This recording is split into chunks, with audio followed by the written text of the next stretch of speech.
એશની સક્સેસથી અભિષેકની જલન કહો કે પછી યર 2016ની ઇફેક્ટ, બટ ફરી એક બોલિવૂડ કપલમાં અનબન આવી છે સામે. And this time it's huge, કેમ કે આ અનબન છે એશ અને અભિષેક વચ્ચે.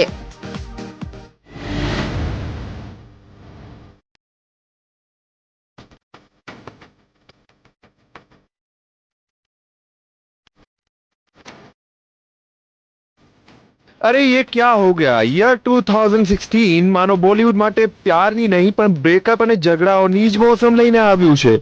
કેટલાય સેલિબ્રિટી કપલ્સના બ્રેકઅપ બાદ હવે જોવા મળી રહી છે બોલિવૂડના one of the most adorable couple Ash અને અભિષેક વચ્ચે પણ અનબન.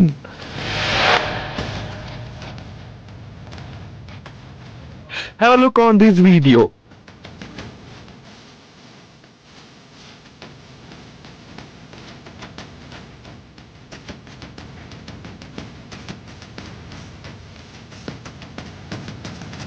યસ, આ મોકો હતો કે જ્યારે બોલિવૂડનું ફર્સ્ટ ફેમિલી મતલબ કે બચ્ચન ખાનદાન પહોંચ્યું હતું તેમની બહુ એશની ફિલ્મ સરબજીતના ગ્રાન્ડ પ્રીમિયર પર. સરબજીતના પ્રીમિયરમાં આમ તો સિનિયર બચ્ચન से लेके જયા અને અભી બધા આવ્યા હતા, but there was a moment કે જ્યારે એશ પડી ગઈ બિલકુલ એકલી.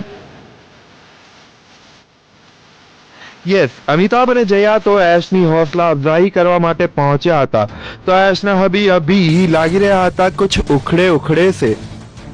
પહેલા તો મીડિયા સામે ફોટોઝ માટે પોઝ આપવા માટે પણ એશે બોલાવવો પડ્યો અભીને, અને એવામાં મોકો આવ્યો કે જ્યારે અભી અને એશ બંને મીડિયા સામે ફોટોઝ માટે પોઝ આપી રહ્યા હતા. પર એ ક્યાં, અચાનક ના જાણે અભિષેકને શું થયું કે તે એશને છોડીને ચાલવા માંડ્યો. અને જ્યારે અભિષેકે એશને મૂકી દીધી એકલી ત્યારે જુઓ એશના રિએક્શન્સ.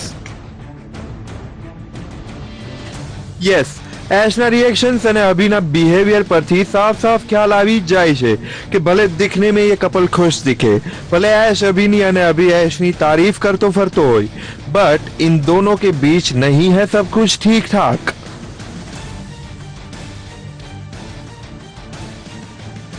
એક તરફ તો અભિષેક સલમાન અને એશની દુશ્મની અને પાસ્ટ ભૂલીને સલમાનને પ્રીતિના વેડિંગ રિસેપ્શનમાં ગળે મળે છે.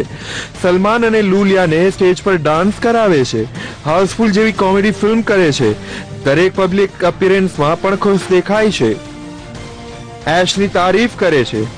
તો અબ યે ક્યા હુઆ ભૈયા? શું આ યર 2016ની ઇફેક્ટ છે કે એક ઓર બોલી કપલ વચ્ચે જેણે ઊભો કરી દીધો છે અણબનાવ?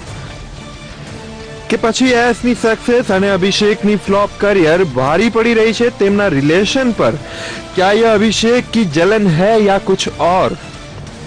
खैर जो भी हो, જેની આટલી खूबसूरत बीवी હોય તો તકરારનું મન થાય પણ કઈ રીતે?